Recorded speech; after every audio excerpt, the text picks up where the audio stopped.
Hello, this is Mr. Farran speaking. Hello everybody, this is the real Mr. Farran speaking, and I thought for today I'd make a video regarding my class that I had yesterday.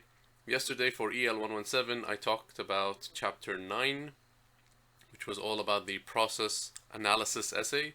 So for those of you who missed that class yesterday, I thought I'd make a video for you to maybe watch later on at your own leisure. Now, if you check my blog, you know that I already made a video for chapters 5 and 6 over here. In this video over here, I talked about the thesis statement and also the introductory paragraph. And I also made another video covering units 7 and 8. And in this video, I talk about the body paragraphs and also the concluding paragraph. So far we've spoken in detail about the different types or the different parts of an essay. We talked about the introduction, the body, the conclusion. We talked about everything actually. And now chapter 9 is all about the is basically about one type of essay, which is the process analysis essay. Okay? So I will quickly cover this with you. And as I said, keep this video, please watch this video. If you did not understand yesterday in my online class, or if you missed something, then you can always refer back to this video, okay? So the first thing, so what did we talk about last week? Or the last time I saw you, we talked about, or the last video I made, we talked about the conclusion. I said that the conclusion has, if you remember, 3 parts or 3 main parts. Every conclusion must have a final comment. A final comment is basically like it's basically your opinion about the topic. Every conclusion must have a summary of the main points you made in the body paragraphs. So remember, let's say you have 2 body paragraphs, then you have to summarize those very, very quickly in your conclusion. And of course, every conclusion must have a restatement of the thesis statement. So your main idea is called the thesis statement. In your conclusion, you basically tell us, so you restate it. You tell us, you give us the same idea, but in different words, okay? I also talked about the body paragraphs in my last video as well. And I told you, to be a good writer, to be a convincing writer, you need to make your ideas stronger. And how do you do that? You do that by using evidence, examples, facts, and anecdotes. That's how you strengthen your ideas. And that's how you become a more credible and convincing writer, okay? Now, on to today's topic. Today we want to talk about the process analysis essay. The first thing we have to understand is, what is a process? Now think about this for a second. What is a process? Okay? Or when you think of a process, what comes to mind? Yep. So, a process is a series of events or steps that are ordered and predictable. The ideas are written in chronological order to show a step-by-step process. Yep. For example, when you want to apply makeup on your face, obviously this is for women, right? So if a woman wants to apply makeup on her face, well, there are certain steps, right? So she has to, for example, maybe wash her face first, yeah? And then maybe use a foundation. I know this because I'm married. And maybe put, she puts something before something else, and so on and so forth. So there's a certain process to putting makeup on your face, right? You have to maybe wash your face first, put the, let's say, a foundation, and then you can apply the other types of colors or makeup on your face. For example, also when you think of making a dish, when you think of maybe making pizza or making a salad, for example, there's a certain process, right? You have to get the fruits or vegetables first. You have to wash them, maybe chop them up, put them together, put some dressing, mix it all up. So you have a process from start to finish. That's what we mean by process. It's a series of events or steps that are ordered, they're logical, and they're also predictable. Yeah. So I have like a little exercise here for you just to maybe clarify what a process is. It says, which of the following topics is a process? You have 8 different topics. Number 1, your goals in life. Number 2, making an authentic Italian pizza. Number 3, your greatest childhood memory. 4, changing a tire on a car. 5, demolishing a building. 6, difference between cats and dogs. 7, the benefits of ice cream. And 8, how to make ice cream. Okay? So please pause this video, think about these topics, and tell me which ones are a process. I think 4 of them should be a process.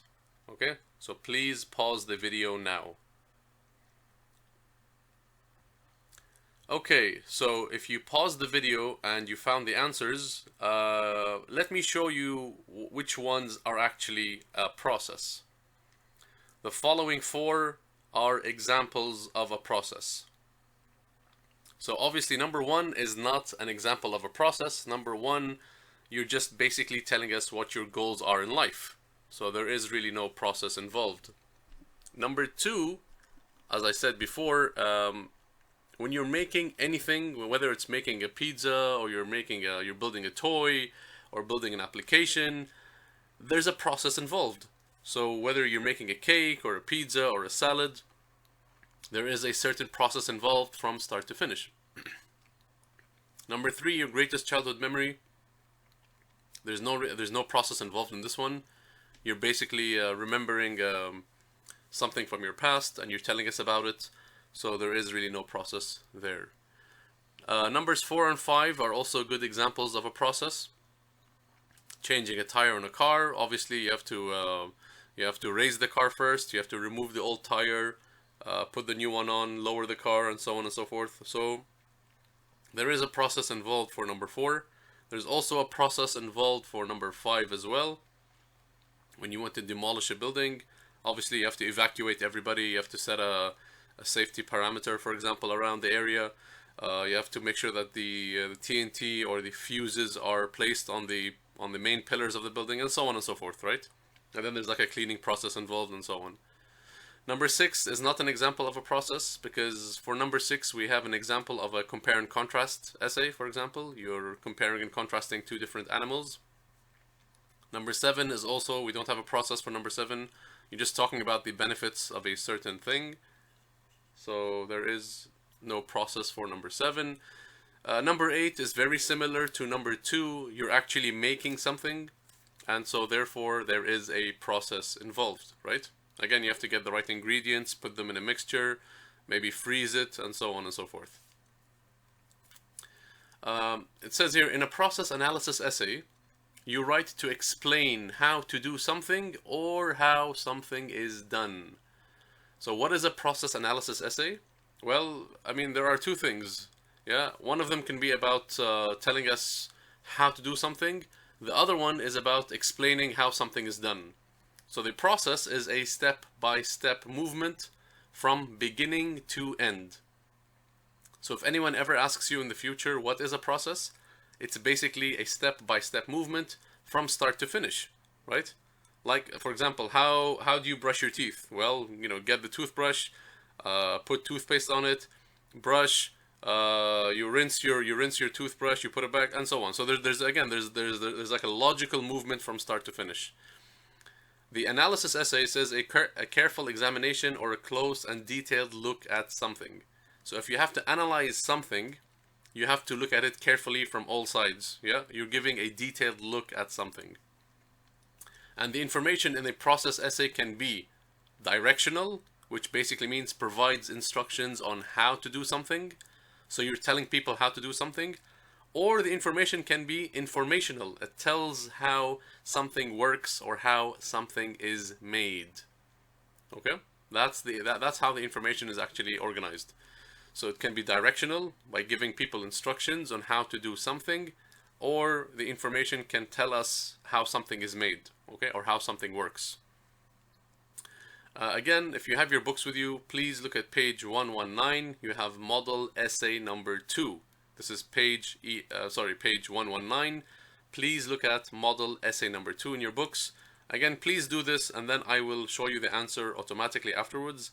Yeah, because this is, I think, the best way to improve, or the best way to learn, is through practice.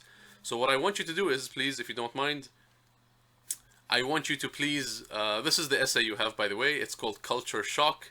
It's an interesting essay because it's actually also, it's very, very relevant for those who travel and for those who live in different environments.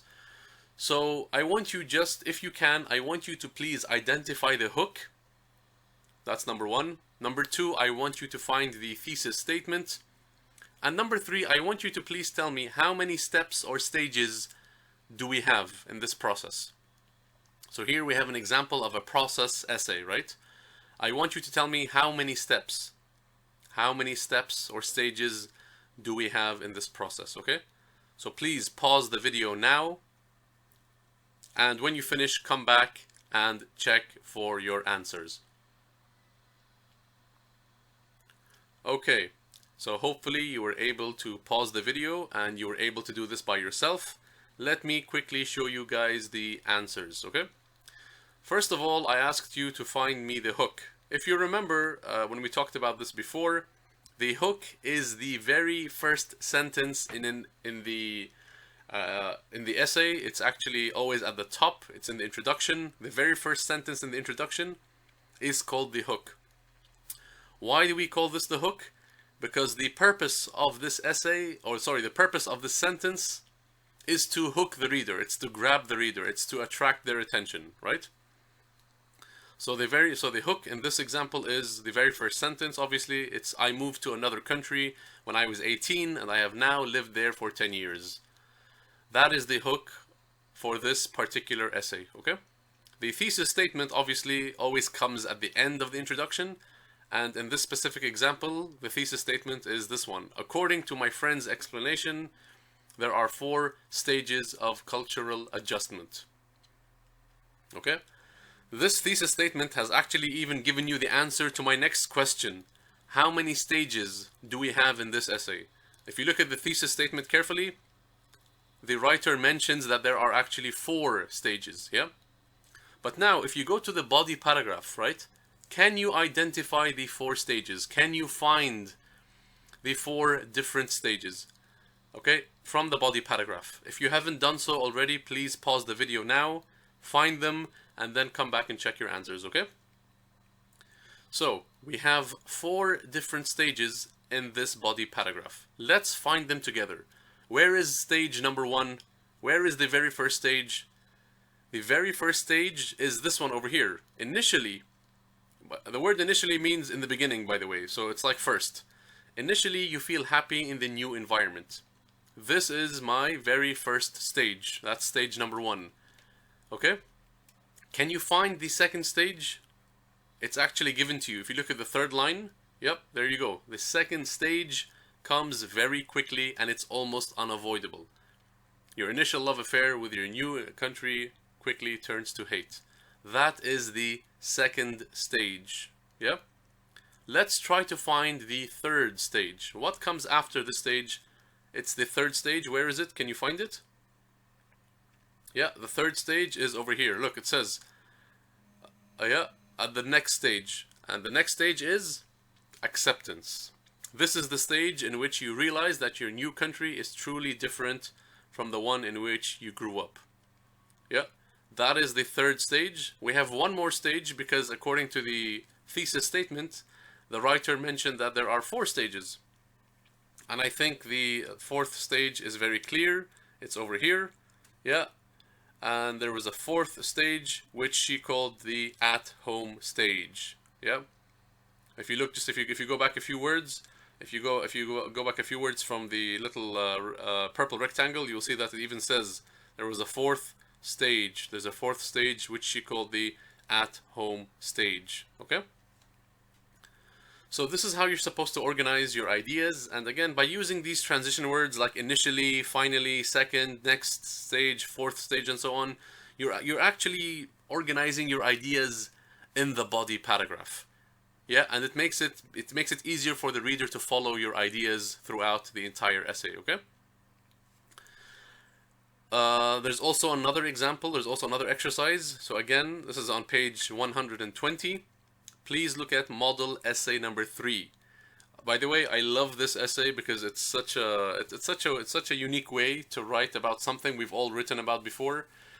I'm sure you've seen hundreds of essays, or I mean, you've come across a lot of essays and articles where they tell you how to lose weight, especially in magazines and like in health and like nutrition magazines. You always find these headlines: how to lose whatever, how to lose 50 pounds, how to whatever, how to slim down, how to look good for the summer. All that kind of stuff. So this writer over here, he takes on like a different, he takes things from like a different way. He says, he writes an essay on how to gain 50 pounds. Because let's be honest, everyone wants to gain weight, right? So we have this beautiful essay on page, what was it? I think page, yeah, it was page 120. It's model essay number 3. It's called How to Gain 50 Pounds. Again, please do the same thing you did previously for the previous exercise. Please find the hook, the thesis statement, and the number of steps or stages we have in this process essay. Again, yeah, please pause the video now, do the exercise, and when you finish, unpause it and watch to check for your answers, okay? Okay, so hopefully you were able to pause the video and find the answers. Let's do this together, okay? Again, where is the hook? Remember, the hook is the very first sentence in the introduction. Its purpose is to grab the reader's attention. So, the very first line I have here in this essay is over here. When we are born, we all weigh between 6 and 10 pounds. That is my hook. Okay? Now, where is the thesis? Again, the thesis is usually located at the very end of the introduction. The thesis is the last line of the introduction, which is this one. It's not difficult to gain weight if you follow these steps. So now he says, the writer says these steps. He did not specify how many steps we have. We have to go to the body paragraphs to see how many steps, okay? So let's see how many steps we have. Here, we have the first clues over here. The first step in the process of gaining weight is to decrease your daily level of activities. So we have one step so far. Can you find the second step, by the way? If you look carefully, yes, the second step is there. It's mentioned for you. It says, secondly, you need to consume as many calories as you can. And if I'm not mistaken, we have one last step. Where is it? Do you see it? Finally, make sure to drink a lot of sugary drinks with your meal. So this essay has a total of 3 different steps. Okay? And they're clearly there, they're mentioned there for you. And it makes it easier for us as readers. Why? Because the writer was smart enough to actually use transition words. This person used keywords like first step, secondly, finally, which helps guide the readers. Now this essay is more organized, and now I know exactly what I'm reading and where's the first step, where is the second, and where is the last one, okay? Okay, so next I have a little exercise over here. Basically, all I want you to do is, I want you to look at these 7 stages if you want, and I want you to please put them in order, okay? So I have kids, get married, make eye contact, get your parents involved, cry even more, and then fall in love. Take these stages and please put them in order, yes? From start to finish. Again, here we have a process as well. So think about it. What comes first? What comes second? What comes third? And what comes at the very end? Some of you might have different answers. That's okay, right? Again, please pause the video now. Think about it. Write it down. And then you can check your answers, yeah, when you finish, yeah. Okay, so hopefully you were able to do this. And let me just show you my answers. Again, as I said, some of you might have different answers, but this is what I have. In my opinion, you make eye contact first, you fall in love, you get your parents involved, you get married, you cry, you have kids, and then you cry even more. That's how it works, yeah? At least that's how it works in my head. My wife is not next to me right now, so I am free to say what I want. Now we go to connectors, yeah? If you remember, we talked about connectors before. Connectors are basically words that help join sentences together. And of course, these connectors, they improve the relationship of the ideas within a text. You have some examples on page 122. Please take a look at them. And yeah, and they're just giving you some ideas of what a connector looks like. Things like first, second, however, next, after that. And of course, they are extremely useful. They're extremely, they're extremely helpful in a process analysis essay. Because without the word first, after that, finally, sometimes some readers might get lost, right? Because it's a process, because we have something that happens before something, it's always a good idea to use these connectors, yeah? To connect your ideas and also to make it more organized, yeah? Again, you have an exercise on page 122, this is practice 5, page 122. You have a series of actions, if you want, or a process. Please put them together in a paragraph and use the connectors you have in the book to write a short paragraph to connect the sentences together, okay? I think they're baking a cake in this specific exercise, so please do it. Pause the video and then come back and check your answers, okay? So I believe you have 10 sentences, 8 or 10 sentences, and you have a connector for each one. I want you to write a short paragraph using the connectors to have a beautiful short process paragraph, yeah? Please pause the video now, and I will show you the answers when you finish. Okay, hopefully you were able to do this. And I hope you put all your sentences together in a short little paragraph, and if you did, you should get something that looks like this.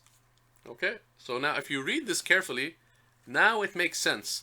First, break 3 eggs in a bowl. Next, mix them using a wire whisk. After, add 1 tablespoon of water for each egg and add a pinch of salt. At this point, heat a frying pan. Pour in the egg mixture. After you melt 1 tablespoon of butter in the pan, stir the eggs by scraping the pan with a spatula until they are golden yellow. Finally, do not overcook the eggs. Cooking eggs too long makes them rubbery. So girls and guys, I want you to imagine reading this paragraph but without these connectors. Imagine, imagine, remove all the words in red. Break 3 eggs in a bowl.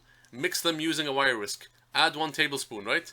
Again, if you read it like that, there is no connection between the first sentence and the one after it. It's only by using these connectors you make everything connected to each other. It's smoother to read, it's better to read, everything's more connected, and you're also giving the reader directions. So I hope this is clear so far. And I think we have one more exercise, and this is on page 124. This is practice 6. All you have to do in this exercise is to put the commas in the right place. Okay, so read this paragraph. This paragraph, I believe, is missing 12 commas. Please put them in the right place. Again, pause the video now and come back to check your answers, okay? Okay, so hopefully you were able to do this by yourself. And again, please check your work. Even if you have the wrong answers, it's okay. Remember, you are learning. Okay? So, if you did this exercise, then you should have the following commas. I underlined the word, you should have the comma after. So, for the second sentence, you should have the comma after the word all and strength. And then, if you look at line 4, you should have the comma after weights and class. The next sentence should be after the word point. And then if you go down, under the word months, and then under the word difficulty, and then if you go down further, it's under the word morning, and then down, and then training, and then possible, and the very last line, you have the word, it's after the word year. So in total, you should have 12 commas, if I'm not mistaken. And on the midterm and final exams, by the way, we might give you something that looks like this. So we might give you an exercise where you have to put the commas in the right place. So please make sure that you know exactly where to put commas. Yep. If you look carefully at some of the sentences, by the way, we put commas like, for example, in lines 3 and 4. Yeah, where it says I did anaerobic. Look at line 3. I did anaerobic exercises with free weights, comma, took a weightlifting class, comma, and even climbed the gym's rock wall. We're actually separating items in a list. If you remember when we talked about commas, we said that we sometimes use commas to separate items in a list. for example, when you say, let's say you're going shopping and you say, I need to buy bananas, comma, oranges, comma, strawberries, and peaches, for example. So we use commas to separate items in a list. We're doing exactly the same thing in the third line. I did anaerobic exercises with free weights, comma, took a weightlifting class, comma, and so on. So you did several things, and you're just basically separating them using a comma, okay? And as always, because I care about you and I care about what you're doing, I will obviously give you homework. Your homework is not too hard. You basically have to continue working on your portfolio. Your portfolio is basically a series of written assignments that you have to do at home.